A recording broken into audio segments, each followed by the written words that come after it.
This video is related with the spiritual science and its concept is completely dependent upon the concept of the holy book, the Bhagavad Gita, which is the religious book.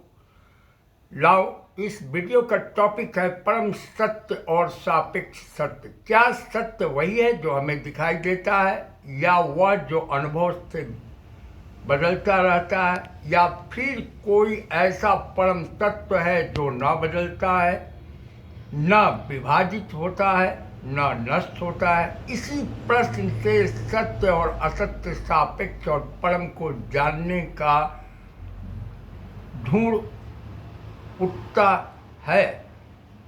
सत्य अविभाज्य है, अविनाशी है और अपरिवर्तनीय है। यदि वह सत्य है तो उसके भीतर और बाहर कोई भेद नहीं हो सकता। जो अविभाज्य है वही अनंत है और उसके भीतर सभी कुछ समाहित होता है।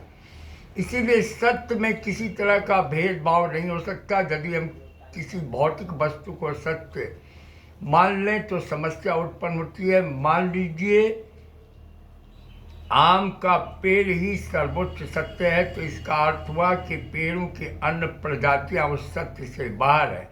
इसी प्रकार चंद्रमा को देखें, दूर से वह धात्विक प्लेट जैसा लगता है, पर पास जाने पर उसका रूप बदलता जाता है।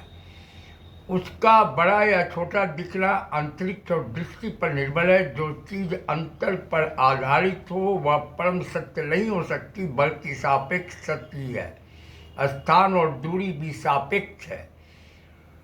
भागलपुर से मुंगेर का सबसे निकट मार्ग पश्चिम की ओर है, पर कोई चाहे तो पृथ्वी की परिधि पर पूर्व की ओर बढ़कर भी वहां पहुंच सकता है। दूरी यहाँ दिशा और अंतरिक्ष पर निर्भर हो जाती है। तब क्या इसे परम सत्य कहा जा सकता है?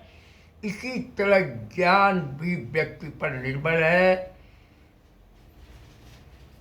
पीलिया से ग्रसित व्यक्ति हर वस्तु को पीला देखेगा, जबकि स्वस्थ व्यक्ति को वही वस्तु उसके वास्तविक रंग में दिखेगी। जो सत्य व्यक्ति के अनुभव पर बदल जाए वह परम सत्य नहीं हो सकता। इससे स्पष्ट है कि रूप, काल और स्थान सर्वोच्च सत्य नहीं है।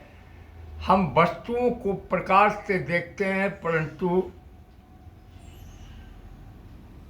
तारे हमें तभी दिखते हैं जब उसकी किरणें हमारे आँखों तक पहुँचती है। एक के लिए जो अतीत है वह दूसरे के लिए वर्तमान या भविष्य हो सकता है। यही बात ध्वनि पर भी लागू होती है। सामान्य व्यक्ति ऊंची आवाज़ को चिल्लाना मानेगा, जबकि